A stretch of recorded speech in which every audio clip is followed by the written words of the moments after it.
Hey y'all, Scott here, I got nothing. And when I'm completely bone dry when it comes to ideas, that's when we bust out the idea wheel.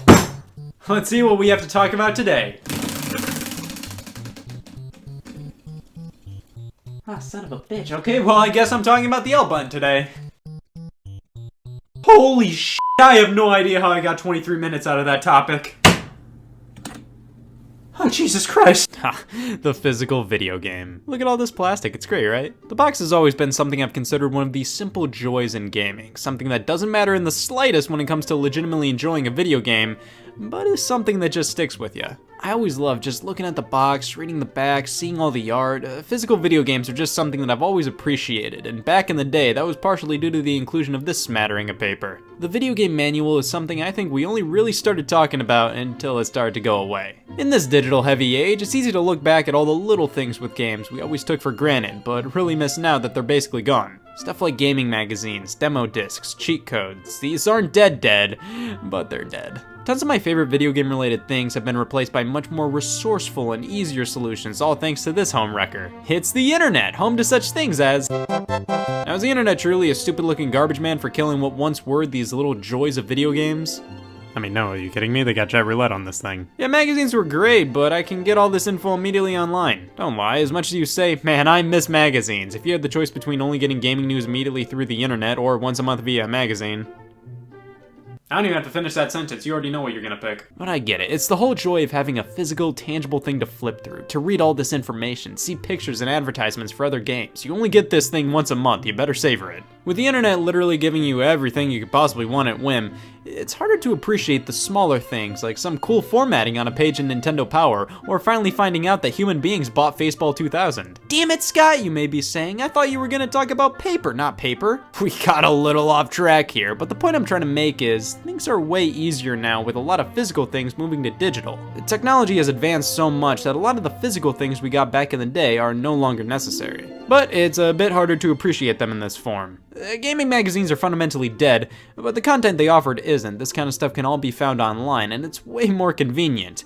However, I still miss the feeling of magazines. They just felt so much more special. This sentiment rings true with so many other elements of gaming, with video game manuals being the most obvious one. Buying a new video game was always an exhilarating experience pre-2011, and a lot of that was because all of this was only half the story. With most games, you would always get instruction manuals, with reading them being my favorite method of realizing I'm a fucking moron. The instruction manual was a necessity back in the early days of gaming, giving you details on the controls, the story, the characters, basically everything you needed to know to get started. In-game tutorials were a rarity. Most NES games you just pop in and immediately start playing. Instruction manuals picked up the slack when it came to teaching you how to play the game or telling the story. This is definitely why so many NES games don't really tell you what to do or how to play because you were expected to read the manual. And oh boy, were these things made for reading. Plus, they all had a notes and memos section in the back where you could jot down little reminders. I don't think anybody actually did this, so I'll start the trend. Gotta use these more often. Look at the Legend of Zelda's manual. This is the culmination of everything that made these things so fun to flip through. All this colorful art, tips and tricks, story details, the enemies' names, even a map. This is the titan of the retro video game manual. It's great when they came in full color and almost acted like mini strategy guides. When you truly love a game, you kinda wanna dive deeper and get a better look at the characters and story, and great manuals like this one let you do that at no extra cost. NES RPG and adventure games got the best booklets. Star Tropics, Final Fantasy, Zelda 2, Dragon Warrior, all of these things got full color platters of information with extra art drawn just for it, apps, the works. It's great to see exclusive artwork in these things. Bubble Bobble had its story explained through a comic, and Mario 3's is just so much fun to look through. But not all manuals were created equally. Keep in mind, this was the era of English, mistranslations, made-up plots, spelling errors, or just completely wrong statements, all par for the course when it came to NES manuals. Castlevania 2 Simon's Quest, congratulations! You now own the authentic Konami home version of Simon's Quest, one of Konami's many original arcade hits. Konami lied to me? I love the game screenshots. Sometimes they literally just slammed a Kodak in front of the screen to take a picture. Other times, I guess they did the same, but added a negative effect to everything to make it easier to see in black and white. Manuals would continue to get better and better over time, even when they became more and more unnecessary. Around the SNES and Genesis era, games started to become more conscious, offered tutorials, became less cryptic, but that didn't stop manuals from really hitting it out of the park. The best ones felt like an extension of the game's world. Like, oh man, it feels like I'm with Marcus Phoenix right now, where did all this blood come from? Or just when the manual retains the style of the game, like with Red Dead Redemption. Rockstar knows how to manual. You know with them you're getting a nice thick booklet and a huge map or a poster, it's great. Even in the golden age of manuals, not everything was amazing though. You knew a game was probably not a top priority to a publisher when the manual was in black and white. It was almost a warning sign that the game you bought was stupid garbage. Not always the case, but you knew a publisher really cared when they gave you full-blown color, multiple languages, like wow, they care. Nintendo, you old dogs. Almost every Nintendo first-party release since the SNES gave us these manuals you need spark notes for. Full color, and with the Wii, multiple languages, plus these fun little flyers giving you Donkey Kong upskirts and some new game suggestions. Hey Skyward Sword fans, you'll love Wii Play Motion. Hey look, I'm in Wii Play Motion. Even when they did stuff like re-release GameCube games on the Wii via the new Play Control series, they completely redid all the manuals. They could have just changed up the control layout page and bada boom, they're done. But no, they pretty much made new ones from scratch. But they didn't retain this page from the original Pikmin manual. Come on. Things were going pretty alright in the world of folded pieces of paper with staples through it until the latter half of the Xbox 360 PlayStation 3 era, when manuals became more of a dying art form. Less and less time went into them. More often than not, you'd see black and white, and they consistently got thinner and thinner. Sometimes they just gave a small control layout on a single folded piece of paper. These could be charming. Nintendo did a lot of this with the 3DS, and this worked fairly well. I'm cool with this, although I'd prefer more detail. But hey, it could be worse. It could be a complete waste of my eye resources, because there were some games that didn't even want to do the bare minimum. I mean, at this point, you might as well just give up. If you're gonna include an instruction manual, include an instruction manual, even if it's just a control layout. At least some people will get use out of that. It can be a legitimately helpful little booklet, even if it's all in black and white and just a folded piece of paper. When you just barf some terms and conditions garbage out here, you're effectively really wasting paper. Sure, a real manual uses more paper and more ink, but some people will actually get use out of it. If you're gonna use paper, actually use paper for something useful. Go and pop the terms and conditions on the inside of the artwork or on the back of the box art. Now, this whole death of the manual thing going on could easily be associated with recent years in gaming. But let it be known that Home Improvement on the SNES was one of the most influential games of all time since it kick-started the revolution of not including manuals. Real men don't need instructions. The manual writer really stuck it to us there. The death truly set in for me with the release of Smash Bros. Ultimate. Here's a series that always prides itself in including manuals of the thick honkin' variety. Man, when you're holding a copy of Smash Bros. Brawl, you know it. Look at all this. Even Smash Bros. For 3DS and Wii U. These were released when manuals were this. They showed you all the characters and their moves. This wasn't as in-depth as previous manuals, but still solid. But when we open up Smash Bros. Ultimate, nothing. And now instruction manuals are more so reserved as a premium bonus and special releases and not much more. Now, the space generally reserved for manuals are used for DLC codes, terms and conditions, or advertisements. Can't wait to pop open Sonic Mania Plus. I mean, let's be honest, when they were actively being produced for every game, it was pretty rare you'd actually crack out a manual. It was kind of something to flip through right after you bought the game in the passenger seat on the road home. Now, why do I say this? Well, take a look at the electronic manual. Who the hell uses this thing? I'm sure most people didn't even know loads of games have electronic manuals, but they're here. The thing is, barely anybody, even people who know the e-manual exists, have ever said, I don't know what to do, to the electronic manual. Most of the time, people just look up questions they have online. I mean, it's probably quicker to do that than hit the home button on the Wii U, click the electronic manual, and wait for it to load. It is kind of sad to me that the electronic manual got overlooked because some of them are really fun and have a lot of love shoved into them. These legitimately feel like the old manuals, but now in a form that allows for cool things like animation. And now some games have manuals basically built into them.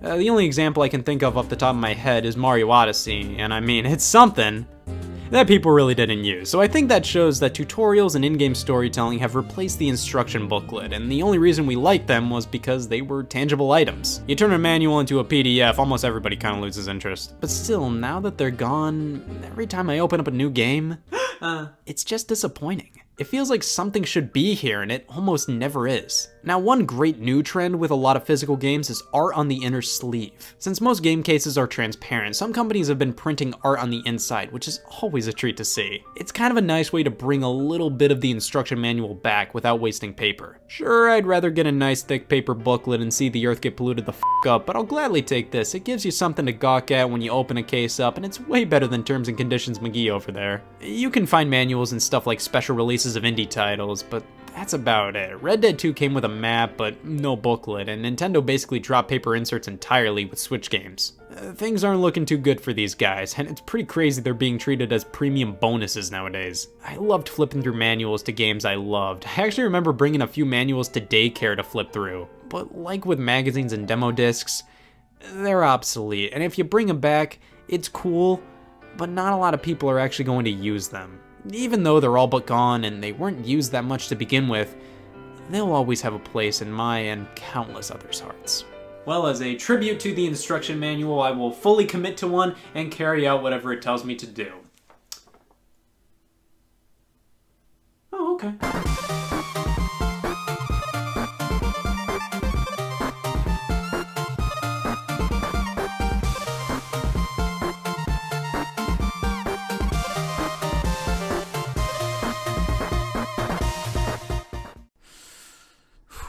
Okay, I can do this. Metal Gear Solid 1 is the third game in the Metal Gear series and the seventh game in order of the timeline. It takes place 6 years after Metal Gear 2, Solid Snake, who is a secret agent that has to infiltrate Shadow Moses, which is a secret base that was captured by Foxhound, who is holding the United States hostage for the remains of Big Boss, who is the same guy as Solid Snake except with an eye patch. Solid Snake, not Big Boss, sneaks into the air vent to save DARPA Chief, but then he dies, so you fight a man called Revolver Ocelot, but your duel is interrupted by a mysterious ninja called Gray Fox, who is a man called Frank Jaeger, who used to be in Foxhound, but then defected to Zanzibar Land because he was in love with a former figure skater from Czechoslovakia. Because he is a robot, he has to cut off Revolver Ocelot's hand. Then Snake finds a peeing man called Otacon, who is the son of a famous scientist that killed himself because his second wife cheated on him with his own son. You see, Otacon's father, Huey Emmerich, built Metal Gear Zeke for Naked Snake, and then built Metal Gear Philanthropist for a man called Skullface. This is why Otacon builds a secret robot called Metal Gear Rex for a man called Liquid Snake, who is a clone of Solid Snake, created from the DNA of Big Boss, who is also known as Naked Snake, who is both of their fathers, and he has an eye patch. Solid Snake is tricked into activating Metal Gear because Campbell thought that Miller was not Liquid Snake, but he actually was. But turns out, Revolver Ocelot was actually a double agent the entire time and was secretly working for the third Snake brother called Solidus Snake, who is also the President of the United States and has a Dr. Octopus suit with flamethrowers on it, and he has an eye patch. Are you following me so far? Next we have Metal Gear Solid 2. This is where things start to get a little confusing. 2 years after Shadow Moses, Solid Snake jumps onto a boat where he is confronted by Revolver Ocelot, and it turns out he is now possessed by the spirit of Liquid Snake because he grafted Liquid's arm onto his body, so now Ocelot is voice acted by the voice actor for Liquid Snake, and he blows up the entire boat and steals an all-new robot called Metal Gear Ray. Then, 2 years later, the new president is taken hostage by the old president, so the colonel sends in Snake, who is actually Raiden, who is a part of Foxhound, but not the old Foxhound, a new version. Turns out, Solid Snake is the leader of the terrorists, but not the real Solid Snake, who is now known as Pliskin. You see, after you rescue the new president, he reveals that the entire democratic process is actually a sham staged by a secret organization called the Patriots, who rule the United States from the shadows. Turns out, Big Shell is actually a facade merely created to conceal a super secret robot fortress hidden beneath it called Arsenal Gear, which houses a powerful AI called GW, which allows the Patriots to censor and control the flow of information. To stop GW, Raiden teams up with Otacon's sister, who is killed by a vampire. After they upload the virus to Arsenal Gear, the Colonel tells Raiden to turn the game off because he was actually an AI construct created by GW the entire time. Raiden then has to fight 25 Metal Gear Rays on foot with a pistol. After the battle, Liquid Ocelot reveals that he was actually a triple agent working for the Patriots all along. Turns out the entire video game of Metal Gear Solid 2 was orchestrated by the Patriots to simulate the events of Metal Gear Solid 1 so that Raiden could get good army training. Ocelot is once again possessed by Liquid Snake, who declares he is now a reverse quadruple agent who will destroy the Patriots and jumps off of a building. Then, for no reason, the AI Colonel contacts Raiden and reveals that GW was only one of many AIs developed by the Patriots. The true purpose of the simulation was to serve as a microcosm of society entering into the digital age. The Patriots were concerned that with the arrival of the internet, humanity would become too fixated on trivial information like overly complicated video game storylines. Then we have Metal Gear Solid 3, which is set 41 years before Metal Gear Solid 1. Big Boss is betrayed by the boss, who is a different person, but he doesn't know that she was only pretending to defect to Russia because the United States told her to do that so she could be a scapegoat for the Cold War. After being thrown off of a bridge, Naked Snake is tasked with destroying an early Metal Gear prototype called Shagohod and eliminating Colonel Volgin, who has lightning powers, and eliminating the boss, who he is in love with, and he has to steal a secret microfilm that is worth $100 billion. He teams up with a woman called Eva, also known as Tatiana, also known as Matka Pluku, also known as Big Mama, who is Solid Snake's mother, who in a shocking twist is actually revealed to be a double agent working for China, and she steals the microfilm, but it was a fake. Then, in Metal Gear Solid 5, you play as Venom Snake. Metal Gear Solid 4, the real Colonel brings Solid Snake out of retirement for the 4th time, even though he is now 200 years old. His mission is to stop Liquid Ocelot once and for all. The only problem is Metal Gears have now merged with the technology of a cow, so he has to meet Drebin, who has a little monkey. Drebin injects Snake with nanomachines so that he can shoot guns, and learns that Liquid's new plan is to use Big Boss's biometric data as a key to take sole command of the Patriot's firearms control system. The vampire working for Liquid then throws Big Boss's comatose body into a fire because he forgot what the storyline was. Then everybody goes back to Shadow Moses, where Liquid reveals his new battleship called Outer Heaven, which is the name of the secret base where Solid Snake blew up Big Boss with a rocket launcher 19 years ago. Snake sneaks into the core of Outer Heaven, which is actually a modified version of Arsenal Gear, and installs a secret virus that disables the entire AI network perpetrated by the Patriots, thus deactivating all weapons in the entire world. But turns out, this was actually all a part of Revolver Ocelot's plan the entire time. You see, he was never actually possessed by Liquid Snake. He merely used hypnotherapy to make himself think that he was. His true goal all along was to achieve world peace, but also he wants to fight Solid Snake in a brawl to the death. You see, Big Boss was actually Revolver Ocelot's greatest friend and idol, even though he killed his mom. During their fight, Ocelot is exposed to the Fox-Die virus, which kills him because it was injected into Snake by Drebin, even though he should have been exposed to it earlier in the game and died, but they forgot. And that is the entire storyline of Metal Gear Solid. Then, in a surprise cutscene, it is revealed by Big Boss, who is still alive, that every single event in the entire series was fake and staged by the Shadow Patriots. You see, turns out, Eeyore.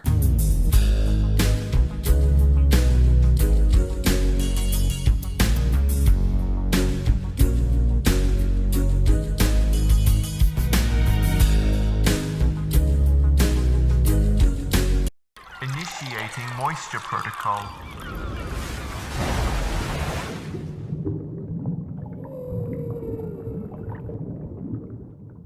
Welcome to the Moist Meter. Today we'll be analyzing the moisture content found within the new God of War game. This game has been hyped beyond all games in 2018 and people are too afraid to say anything negative about it, but not the brave scientists at Moist Meter headquarters. But goddammit, there's not a lot of negative things about this game. This game is fucking phenomenal. It really does deserve most of the praise it's getting. However, I'm going to get my biggest complaint about this game out of the way right now. I fucking hate its title. I hate this recent trend where you put a new entry in the series with the same name as the first entry in the series. It's fucking lazy, it's silly, and I understand the pretentious answer from the people that love the smell of their own farts. Oh, well, it's a reinvented Kratos. He's not the same man as we saw in the previous God of War games, thus it should have a completely different title as a soft reboot. It's fucking stupid. It's fucking stupid. Call it God of War 4, call it God of War Norse, call it God of War Hard Dick No Condom. I don't really care, but don't call it the same name as the first game in the series. It's just dumb. It's very flat out stupid and silly. It'd be like if I had a son and I named him Charlie, but it wasn't Charlie Jr. You could not call him Charlie Jr. because that's not his name. It's just Charlie. So I would be Charlie 1994, and he'd be Charlie whatever year he'd be born in. It's dumb. It's really fucking dumb no matter how you look at it. But this game is fucking amazing. So it revolves around Kratos and his son Atreus. Atreus is just his nickname. His real name is Boy. And they go on a really emotional adventure. And from that adventure, it starts off pretty innocent where their mother dies and they just want to scatter the ashes. But from that, it evolves into this really big and expanding plot that is just so captivating and super fun. And I just absolutely love the story here. It's delivered so well. And the relationship between father and boy is constantly evolving, and you start to really feel for both characters. and it's just really, really amazingly well written and well delivered. The voice acting is top notch as well, especially from Christopher Judge, whose voice now haunts my dreams. That man can make any man feel lesser just by his voice. Just listening to that booming and sultry voice deliver really well written lines just plucks hair off of your nutsack because you don't deserve them, because you don't sound like Christopher Judge. So it's just really well done across the board, but Christopher Judge's performance really stood out to me. Now my favorite thing about this game is definitely the visuals. The visuals are just breathtaking. The world that's built here is massive, and it's incredible to just explore and have fun in. And it's very, very big, full of fucking content too. Side quests if you want to deviate from the main story path. And I would recommend doing that because they're very interesting side quests. It's not just go jerk off 6 cows in a field a mile away and come back to me. It's, hey, we got a lot of shit to do here. I don't want to spoil anything, even the slightest. But it's really well done. It's not a big world that's devoid of content, and even the traveling from location to location is fun, because Boy starts talking about the world and expanding the lore and asking Kratos questions, and which keeps evolving their relationship. It's just really great all around. I was amazed that it wasn't just tedious going from spot to spot, because I was really interested in the stories that were being told on the boat. And the stories on the boat were actually some of the best in the game, in my opinion. And maybe that's just because I'm interested in mythology and shit, but it wasn't really boring stuff at all. It wasn't like, hey Kratos, did you hear about, the guy that didn't like green eggs and ham? These stories were like some high octane and really interesting shit. And it also kind of foreshadowed what we might see in other God of War entries, because this is going to be more than just one game. And that was fun, because I feel like paying attention to those stories from Boy on the boat might even come in handy. Another thing that almost made me come in my handy is the soundtrack. The soundtrack is sparingly used, but when it is, it really steals the show and makes a cinematic scene amazing. It really bumps it up to the next level. When I say it's sparingly used, it's not like it's a game devoid of music or score or anything. It's just oftentimes it's not the focal point. It fades into the background during combat or during a exposition moment, but when it is front and center, holy shit, does it really capture you and bring you into the moment. And then that brings us to the combat, which to my surprise was really deep and fun. That was my biggest concern with this game when I was watching the reviews and reading about it. It's just the combat looked very dull and slow, but to my surprise it's far from that. It's actually very deep. The comboing is very fun and fulfilling, and there's a lot of wiggle room here to play around with your own unique play styles, which I didn't expect at all. Now that being said, you don't really need to. You can kind of get through every enemy in this game using just the most basic of combos and special abilities, your runic abilities. You don't really need to think outside of the box to beat the enemies. They don't really challenge you to approach things differently. But that might just be from playing on the normal difficulty or hard difficulty. I didn't experience any type of unique ways to approach the combat on either of those difficulties, but maybe if you go a bit higher, you will need to think a bit harder in what you do. But regardless, even if you don't need to, it's still fun to use all of the skills and abilities at your disposal, because it's fulfilling, and it does help a lot to defeat the enemies faster, but you don't really need to, which is fine. That's not really a complaint. But what is a complaint is the enemy design. I think the enemy design, for the most part, is very uninspired.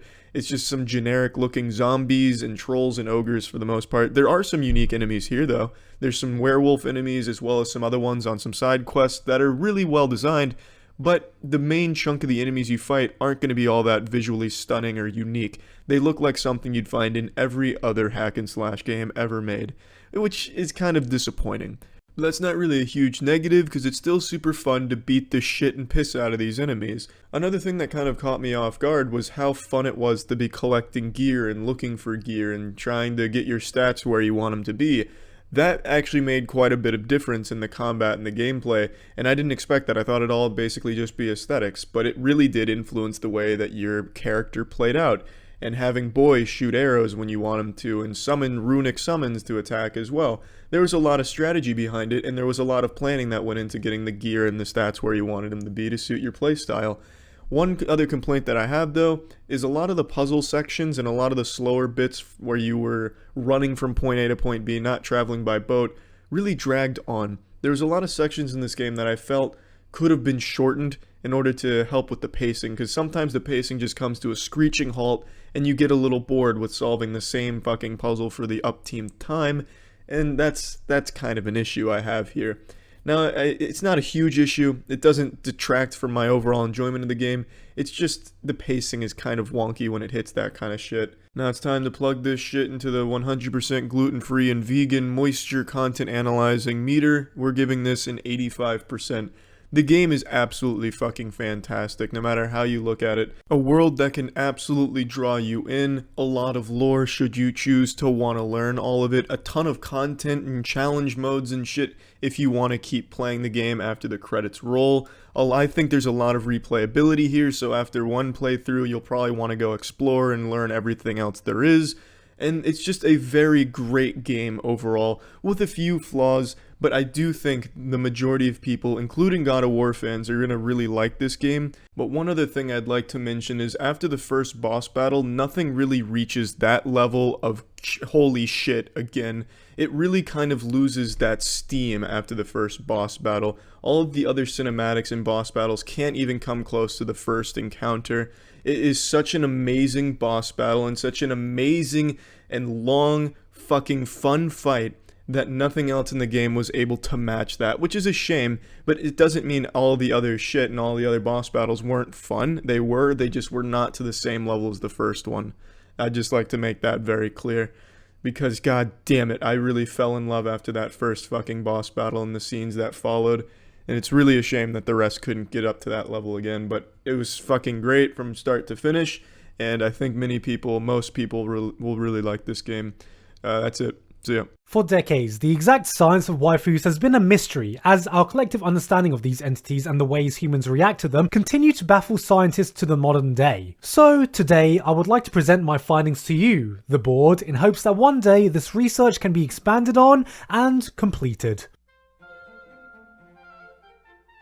As far as we can tell, waifus are horrific Lovecraftian beings of unknown origin with the power to destroy entire species by inhibiting their desire to breed. While we have been able to prevent this so far with the human race, as time has gone on their attacks have only become more effective and we get closer to the possibility of mass extinction every day. The widely accepted root of the word waifu stems from the butchered Japanese pronunciation of the English word wife, which has become the adopted explanation by popular culture. But recent studies have suggested that the word actually comes from an abbreviation to the question waifu. Why am I forever unloved? As the entities themselves serve as an answer to that question. The exact appeal of waifu stem from their power to invoke a dormant gene present in all humans, known as the protect gene. Once invoked, the protect gene raises strong primal instincts in an individual, granting a sense of temporary euphoria, bypassing the developed logical brain which would usually rationalize to an individual that spending over $100 for a JPEG printout on a bag of feathers might actually be a bad idea. Even though the effects of the protect gene is normally seen in humans, it should be noted that animals also possess it, with the most recent case of its effects being seen in penguins, proving that even animals are not immune to shit taste. While there is high variance among individuals as to which waifu is most appealing to them, a peculiar event occurs when enough anime fans gather together as a sort of hive mind begins to form, abandoning all sense of individuality in order to collectively determine the most superior waifu in any given set. This event is known as the Best Girl Ultimatum, an event that causes enough sodium chloride to form to poison the surrounding area. Newcomers can often be confused as to what exactly constitutes a best girl, but once an individual spends enough time in the community, they may be able to develop an additional sense, a kind of sixth sense, in which on initial viewing of a new show, they can immediately detect who will be best girl. This phenomenon is known as the compounded anime neural character exposure response, though it's more commonly referred to by its shortened form, cancer. While there has yet to be any proven hypothesis around what makes a best girl in any given situation, I would like to propose the following theory that can break down the overall effectiveness of any given waifu in a best girl race. Let's start with personality. This can be broken down into two parts: the depth determiner and disposability. The depth determiner refers to the credibility of a certain waifu, and this is a slippery slope. Waifus are meant to represent a certain ideology within a life partner, and in this sense they can almost be seen as something similar to deities. In fact, some waifus themselves are deities, because hey, if an all-seeing, all-knowing, omnipotent being exists that could take any form, why couldn't it be a tsundere high school girl in short skirts? Or, as some experts in waifuology have suggested, why shouldn't it be? a tsundere high school girl in short skirts. However, it is important that they remain believable, but not too believable. Too perfect and the entity may come off as one-dimensional, boring, and flat. But too believable and it might become too human. Which brings us to our second criteria. Disposability. There is an abundance of choice when it comes to waifu types, but while different personality types cater to different individuals, a large subset may be filed as a disposable waifu, in which a waifu may just feel like a reskinned version of another character. This is not to be confused with trash waifus, as that refers to waifus picked up by individuals who have forsaken their humanity. At least, a bit more so than the usual anime fan. The important thing is that if a waifu can be easily swapped out to any similar character from elsewhere without much overall impact in-universe, it increases their disposability. For example, if you replace Umaru with a piece of turd wearing an orange hoodie, it would not actually make much of a difference to the in-universe narrative. My apologies, I would like to make an amendment to that last statement. It would actually make a massive difference. The piece of turd wouldn't be loud and annoying. Physical characteristics are also a very important part of any waifu, as any unique features may give them an advantage to others without them. This includes, but is not limited to, fangs, glasses, thigh highs, elf ears, ponytails, twin tails, real tails, big boobs, small boobs, no boobs, and of course, most powerful of all, a penis. Sex appeal is also an important factor that is split into two sections. On one side you have waifus with high sex appeal that people very much appreciate and find totally acceptable to lewd. And on the other side you have the innocent kinds that have no sex appeal whatsoever that people just want to protect, and everyone agrees that under no circumstances are they acceptable to lewd.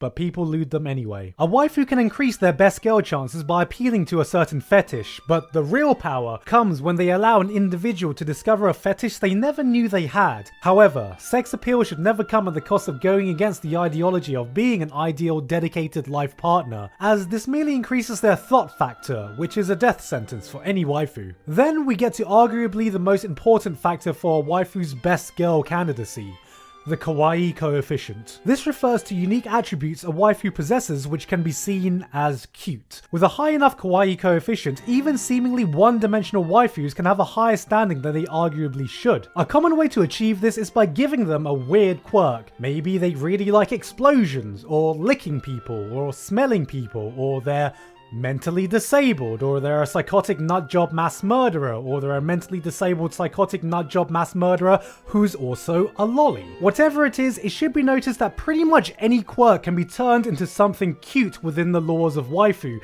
even if it makes absolutely no sense in the real world. If she's overly aggressive and borderline abusive, we call that being tsundere. If she's a wise wolf god wandering the world in human form, we call that fuck you, Dave. This is not bestiality. And if she's a 500-year-old immortal vampire who also happens to be trapped in a lolly body, we call that, I swear, officer, she's totally legal. The rules of the real world do not apply to waifus. In fact, through the power of anthropomorphism, anything can be a waifu. Anything. Cats, ships, horses, anything is fair game, so it's only really a matter of time before we see anthropomorphized vacuum cleaners.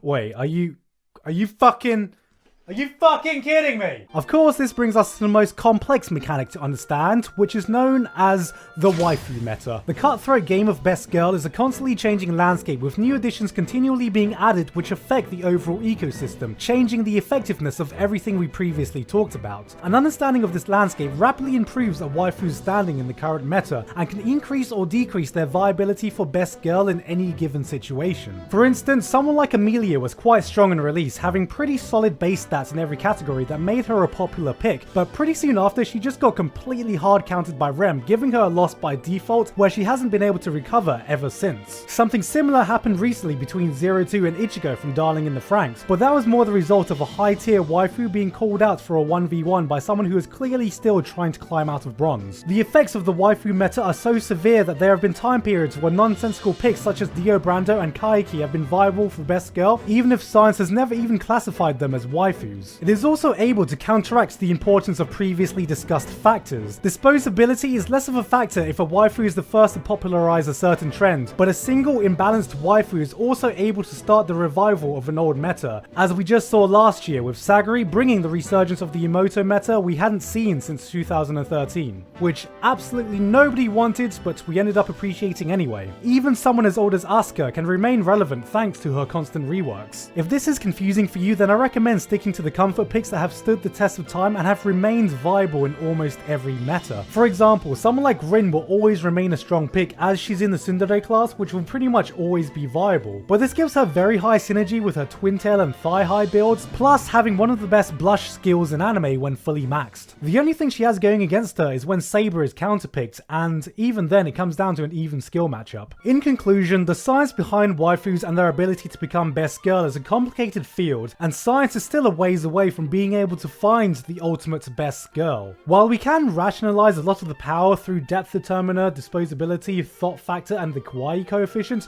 through the power of the waifu meta and pretty much anything being able to be turned into a waifu, whether it be through anthropomorphization or just putting a blush effect on something, further research is required. But from what we have discussed today, I can conclude only one thing for certain. Give an anime fan any object and they will find a way to want to stick their dick in it. Hey guys, hope you enjoyed that video. Thank you very much this month to K Must Live, Basil, Patrick Madsen, Vincent Mooney, Lauken, and everyone else on Patreon for helping support me for this month and making this video possible. Not too many updates today, just repeating the fact that I will be at MCM London next weekend, so if you're about on either the Friday or Saturday and see me walking around, feel free to come say hi. Keep an eye out on my Twitter at GigaKZ for any updates, and just in case I have enough time to sort out a small meetup or something like that. Anyway, that's it from me. I've been Giguk, and I will see you all next time.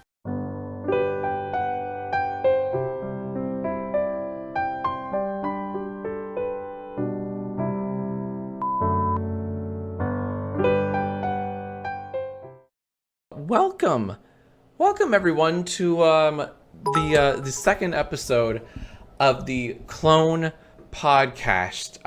I myself am Jack. And I'm Jack, and Jack, it's great to be back here on the Clone Podcast. Thank you. It is, isn't it? It is. Mac Attack's gonna give me a little Mac Attack. You know what I'm saying? I don't. It's two best friends sipping some coffee, talking shop, talking about life, and just loving it.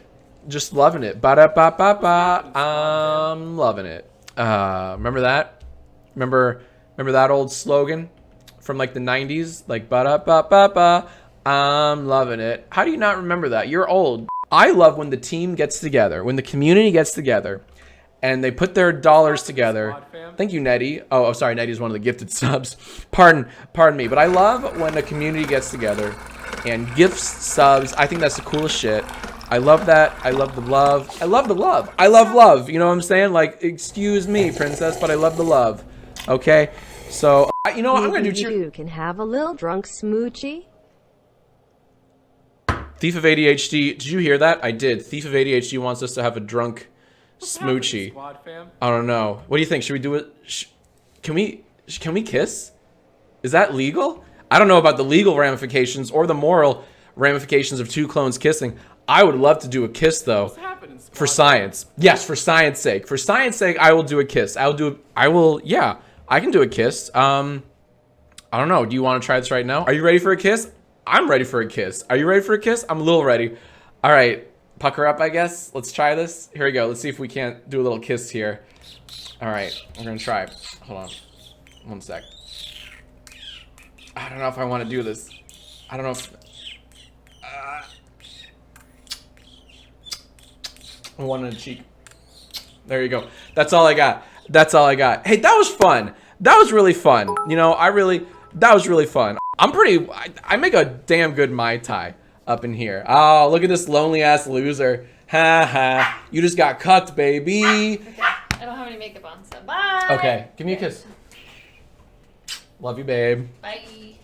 Mwah. I'll take the chip. That was adorable. Can I just say, I love you two together. I honestly do. I don't like you a lot, and we disagree. We don't see eye to eye on a lot of shit. But I love when the two of you get together. I do. It's like a Match.com made in heaven.com, and I love it. I'm gonna drink some wine, and you're popping open a Truly. Fuck yeah, my man. Hey, yo, are you chugging? You son of a bitch, are you chugging that Truly? Motherfucker, you're chugging that Truly. Yo, this clone isn't fuck around.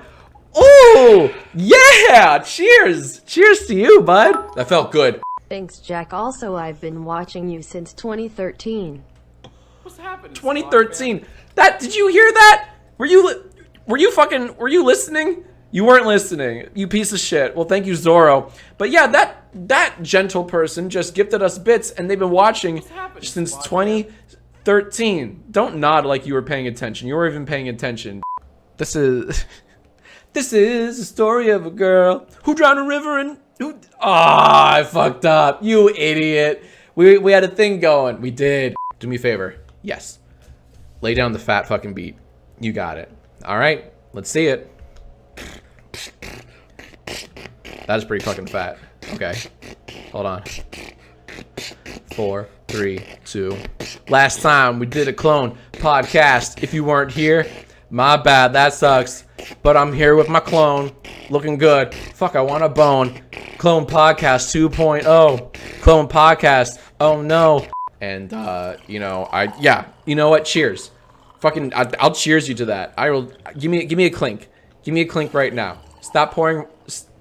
Hold on. Stop pouring the wine for just a second. Just a fucking. Hold on. Just give me a clink. Give me one little clink of the wine. One clink. One clink. Come on. No, don't drink. Don't drink. Oof. Good wine. That you can't. You're not supposed to fucking drink the wine, and you're pouring another glass. I guess I deserve it, IDK.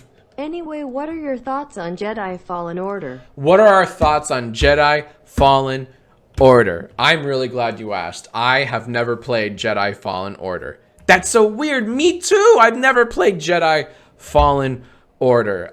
So I guess that wasn't a great question. I'm sorry. Yeah, we never played Jedi Fallen Order. Oh, did you just pick your nose? Guilty. That's what I like about you. You're crazy. Look at you slurping that coffee. You're a sick son of a bitch, dude. That's way too much coffee, buddy. You're gonna have the poops tonight. Yes, you are. What? Are you still? You're still fucking going? Why are you going? It's 8:30 at night. What do you have to be awake for? This isn't college. You don't have to write that paper. The fuck are you doing? Slurping that coffee. You sick son of a bitch. Still going. Unbelievable. Unbelievable. Do you have anything to say for yourself? Can you both say Mimi big boy man together? Yeah, fuck yeah. Okay. Okay, ready? We're gonna say this on 3. I'm ready. I'm fucking ready. Okay, don't mess it up. I'm not gonna mess it up. Fuck you. All right, we're gonna say Mimi big boy together. Okay, on 3. I know how to count. 1, 2. Thank you. Mimi big boy. Oh, that was awesome. We fucking did it. I'm still working on glass of wine numero uno. Although I'm not gonna lie, I did actually crush a Truly before we started.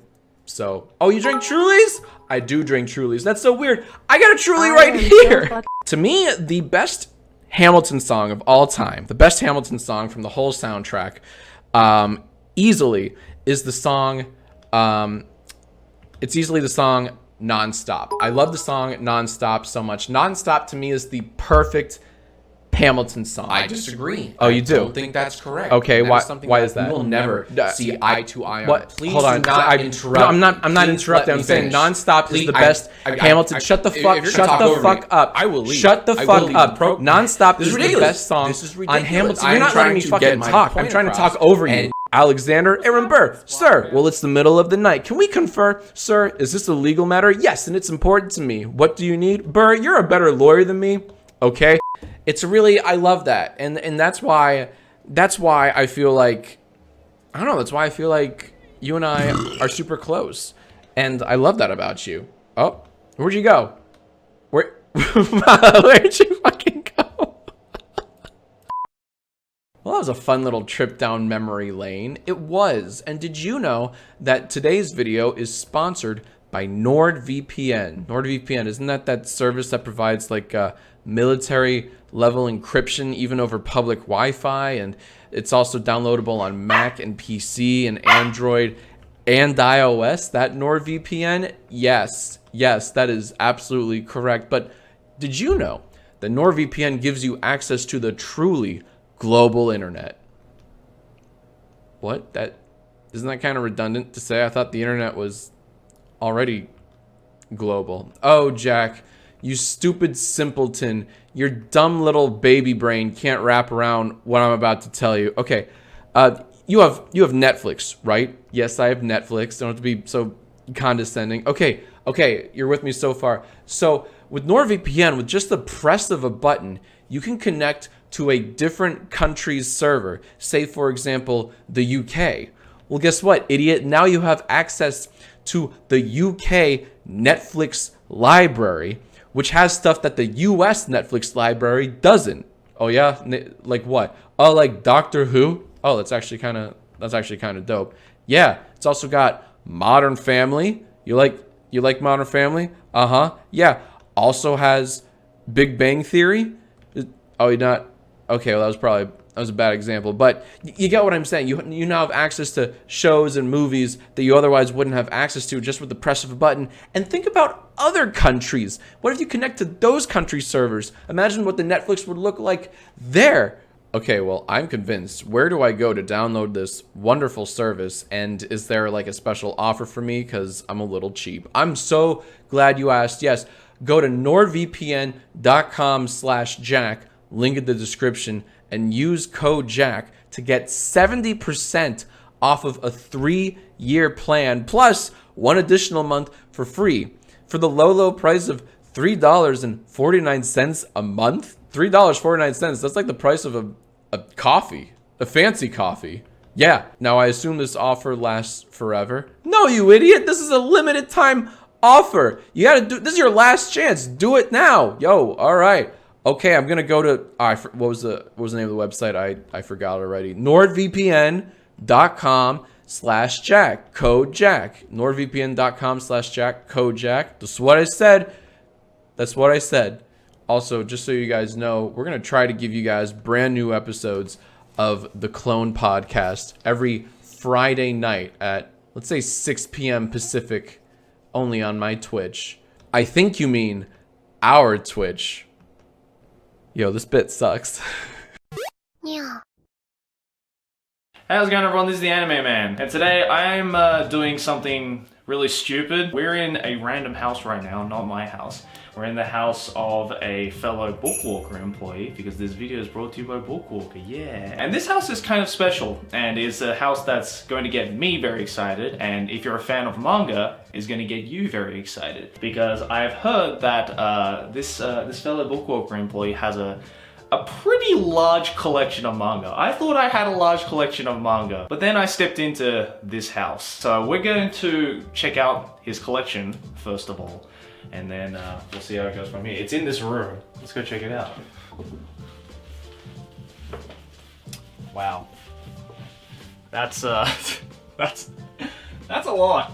That's a lot of manga. And this is like double-ended too, so there's actually 2 layers of it. Now that's a lot of manga, and I've heard that he roughly has around 10,000 volumes, which is unheard of. In my house, I have about, I want to say 800 volumes, and I thought that was a lot. Wait, I want to see actually, how much is that like altogether? At the back of a book there, of any manga, it usually tells you what the retail price of it is. So say for this one, it's, we have Sayonara Pareru, obviously very old manga. Retail prices vary, but let's just say, let's take this for example. This is 560 yen retail price. So if it's 560 yen retail price, which is like, what, $5.50, $5.60, something like that. Multiply by that by 10,000. That's 5.6 million yen, which is like, what? $56,000 worth of manga?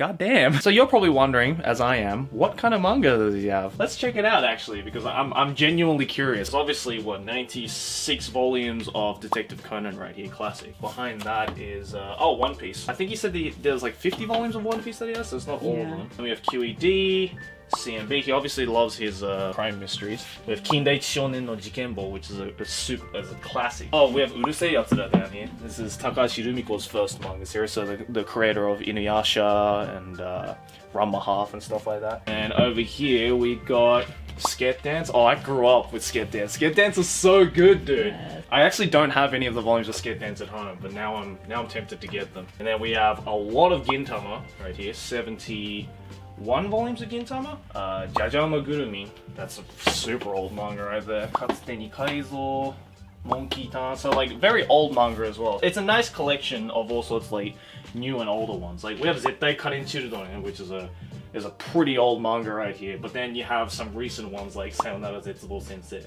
And then down here we have a lot of shoujo manga, so that's good to know that he mixes it up. He's not just a shonen tart. He loves collecting some of the shoujo manga as well. So we have Fruits Basket right here. It's like all shoujo back here as well. This doesn't look like a lot when you like just look at it from the I mean, it looks like a lot when you look at it from the surface, but then you realize that there is twice the amount on each platform behind that as well, so it's pretty intense. There's more bookshelves over here. Saint Oni-san, that's a classic as well. And then Suzumiya Haruhi no Yutsu, Nichijou, Yotsubato, excellent taste in manga. Working, Gekkan Shoujo Nozaki-kun, Genshiken, Moyashimon. Oh, he has Gingai Densetsu, his Legend of the Galactic Heroes back here. If you couldn't tell, I'm genuinely jealous of this guy's collection. I want this collection so freaking badly. $56,000 worth of manga. That's nuts. Now you might be like, Joey, why are we here? What are you gonna do here? You just gonna show off 10,000 manga volumes? No, of course not. I'm gonna do something a lot more fun and a lot more time consuming and stupid, because that's what the Anime Man channel is all about. So I thought to myself,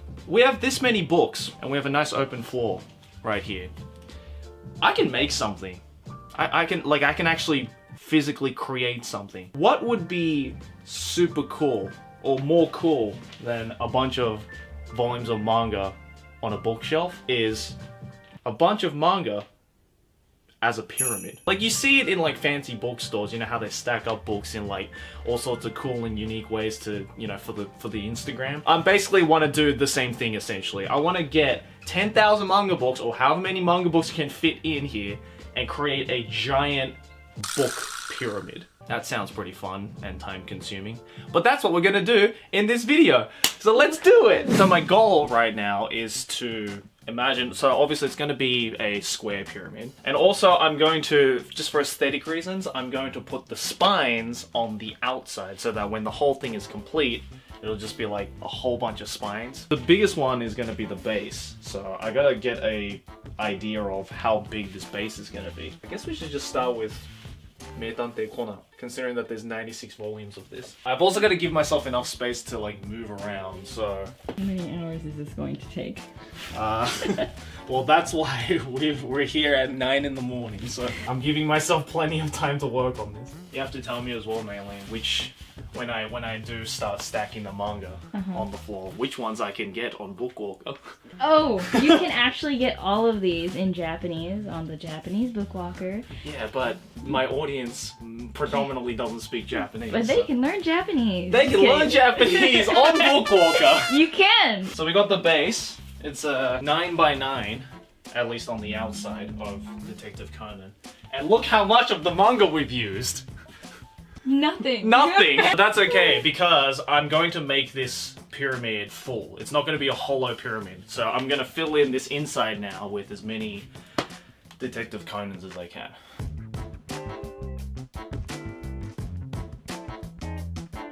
Well, that's all of Detective Conan. As you can see, it didn't even fill up the base. But that looks cool. It does. That looks aesthetic. So now I've got to start filling this up first of all. And I think we have enough volumes of QED. There's 50 volumes of QED, so that should hopefully be enough to fill the base. I've never actually read QED. I've heard about it. I've never read it though. Do you know what QED stands for? No. It's a mathematical term. It stands for Quod Erat Demonstratum. What? Not even English. No, it's Latin. And what is that manga about?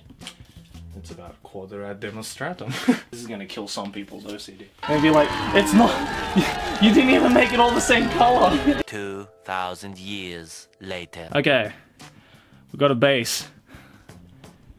Kinda. There's like slight gaps around here, but I mean, not every book here is going to be shaped the same way either, so I'm just going to have to like play around with that. What's important though is that at least the sides are all the same color. And that looks cool. That looks cool. So now we got the first layer out of many layers. So now we just gotta keep stacking them.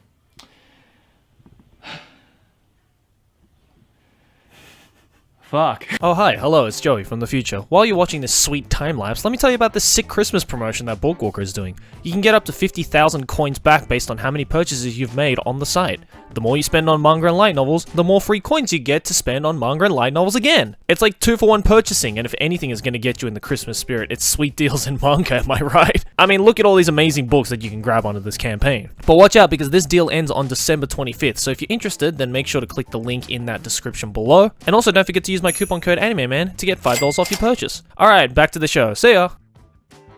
So as you can see, I have hired 2 female slaves to help me, because there is no way I'm doing this by myself. Also, mind you guys, we haven't even like finished one shelf yet, and we already have this much. Like 4 layers, I think? Yeah, if you don't include the space layer. It's 5 layers. We also figured that as the layers go up, because these books aren't exactly square, it's going to be a little bit difficult to, I guess, fill in the gaps. So the man of the house has graciously given us some filler blocks with these light novels. So we're going to be using these in the middle here. And it doesn't really matter because, you know, you won't be able to see anything in the middle anyway. So it's going to be perfect.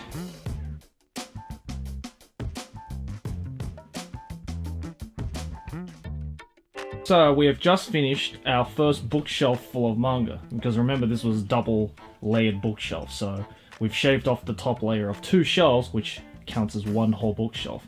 And this is what it looks like. We have 6 layers right now, and it's kind of going up to around like ankle height, I would say. So we still have a lot more to go.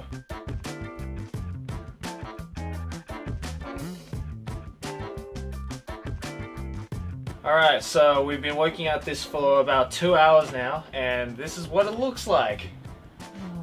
Yeah! It's getting kind of difficult though, because like, as we're working on more manga books, obviously not every manga book is of the same thickness, so we have to play around with it to just make it as level as possible, but starting to like just slowly bring it up to the top, so yeah, it shouldn't be long now until we're finished and we can witness a 10,000 manga book pyramid. With a few light novels. With a few light novels to fill in the gaps.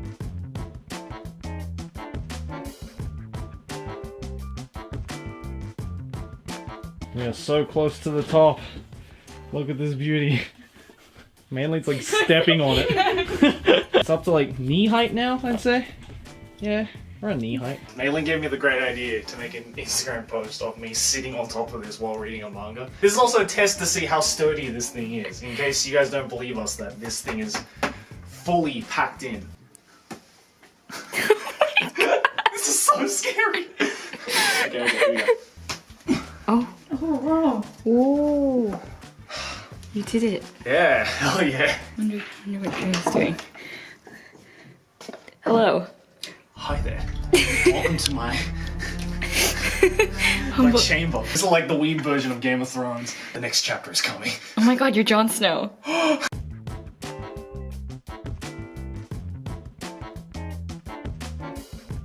And after 3 hours, 4 hours, around 4 hours, we are doing the finishing touches. This took so long. I don't recommend anybody do this. What should we put as the final book? We have a One Piece red. It's like a shiny card edition of One Piece. We'll put that up there because this is the highest selling manga in the world. To crown off this 10,000 manga pyramid, we'll present. And we're done! Yay!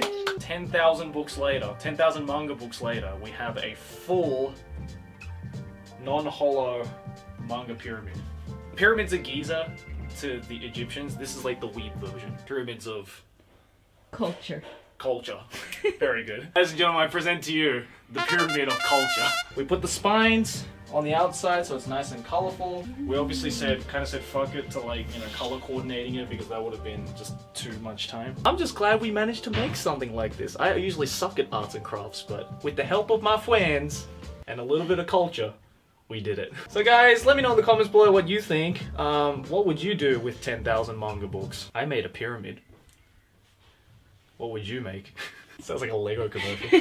Again, big thank you to the folks over at Bookwalker for letting me do a stupid challenge like this. If you guys would like to buy awesome digital manga straight from the manga and light novel industry, translated into English and fully legal, then you can go over to global.bookwalker.jp. Use my coupon code TheAnimeMan to get $5 off your purchase. And yeah, maybe one day, if you use enough Bookwalker, you can also make yourself one of these.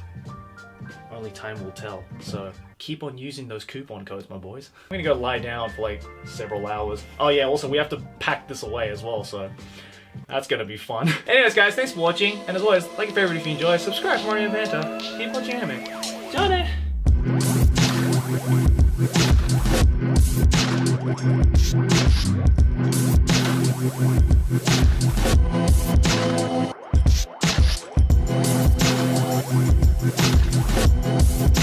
be right back.